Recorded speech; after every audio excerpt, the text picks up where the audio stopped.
পুরুষের ভালোবাসা সব নারী বুঝতে পারে না, আর যে নারী বোঝে না তার মতো হয়তো হতভাগা নারী দুনিয়াতে কমে আছে। আপনি দেখবেন কি রাস্তায় অনেক পাগল বসে থাকে বা পাগল থাকে, যারা হয়তো কোনো না কোনো নারীর মায়ে পড়ে পাগল হয়েছে, কিংবা কোনো না কোনো নারীকে এমনভাবে ভালোবেসেছে সেই নারীর ছলনাটা বা সেই নারীর মানে চলে যাওয়াটা, বিচ্ছেদটা সে মেনে নিতে পারে না দেখে হয়তো রাস্তায়। আমি এমন অনেক পাগল দেখছি। মানুষ যখন ভালোবাসে তখন সবটা দিয়ে ভালোবাসে।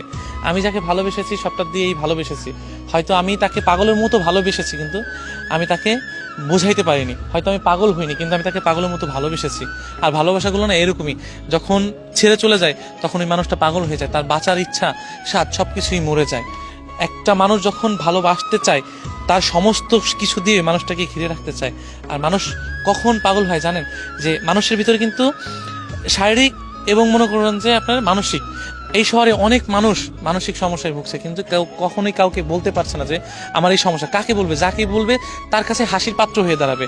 আর শারীরিক পাগলগুলো রাস্তাঘাটে দেখবেন যে কি অস্বাভাবিকভাবে চলাফেরা করতেছে। আমি সেই জিনিসটাই বোঝানোর চেষ্টা করছি। মানুষ কখনোই ভালোবাসা মানুষটাকে ছেড়ে যাওয়া বা বিচ্ছেদ ঘটলে বা মেন্টালি যেই প্রেশারটা পড়ে, কিছু কিছু মানুষ যখন পাগল হয়ে যায় না, তখন ওই যে একবার পাগল হয়ে যায় তাকে কখনো আর ভালো করা সম্ভব নয়।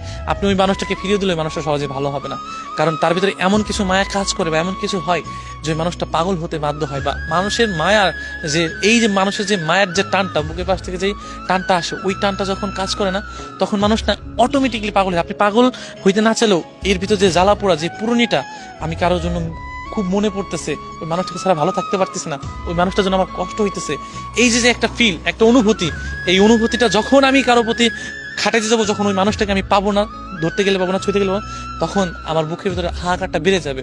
হয়তো আমার কথা ভেবে আপনার হয়তো হাসি পাবে, আবার কিছু মানুষের হাসি পাওয়ার কথা, কিন্তু মানুষ যখন কাউকে ভালোবাসতে চায় তখন এইগুলা দেখে না, কে কি অবস্থায় আছে, কে কোনটা দেখে। যখন ওই মানুষগুলো ছেড়ে যায় তখন রাস্তার পাগল বা মানসিক পাগল, শারীরিক পাগল হইতে তার সময় লাগে না। আমি এটাই বোঝাতে চাচ্ছি যে যাকে ভালোবাসে যেন ছেড়ে না দেয়। আর ছেড়ে যাওয়ার যন্ত্রণা কেমন সেটা আমি জানি, আমি বুঝি। হয়তো এই জিনিসটা আমি আজকে এই যে জামা কাপড় দেখছেন, এই নোংরা জামা কাপড় এগুলো পরছি, পাগলের শুট করছি, হয়তো জিনিসটা একটু দেখতে অন্যরকম লাগছে, কিন্তু আমি এইটাই বোঝাচ্ছি রাস্তার পাগলগুলা বা রাস্তার যে মানুষগুলো থাকে ওরা কিভাবে থাকে। ওরা কোনো না কোনো, আমি অনেক মানুষের দেখছি, অনেক পাগলকে দেখছি যে ভালোবাসার মানুষের নিয়ে কিছু লিখতেছে বা বলতেছে, ভালোবাসার মানুষটিকে নিয়ে লেখা, ভালোবাসার মানুষটিকে বলা, যে না পেয়ে যে যখন বলতে যাবে তখন তার ভিতরে হৃদয় থেকে যে কথাগুলো আসবে সবগুলো সত্যি কথা। দেখবেন যে কি হাহাকারের যন্ত্রণাটা যখন বেড়েছে না, তখন দুনিয়ার সবকিছু এলোমেলো হয়ে যায়। এই বুকের বাপাসটা, হৃদয়টা খুব খারাপ একটা জিনিস, খুবই খারাপ। সো আমি আমি আমার হয়তো পাগল ভাইদের জন্য বা যারা মানসিক পাগল আছে বা ভালোবাসা মানুষগুলোকে খুব মনে করতেছে, তাদের নিয়ে কিছু তেমন কিছু বলতে পারবো না, কিন্তু তাদের কষ্টটা, অনুভবটা আমি একটু হলেও বুঝতে পারি। আমার কাছে কেন যেন মনে হয় যে তারা আমার থেকেও বেশি যন্ত্রণা অনুভব করে এবং অনুভব করে থাকে, তাদের অনেক কষ্ট হয়, আমার কেন জানি মনে হয়।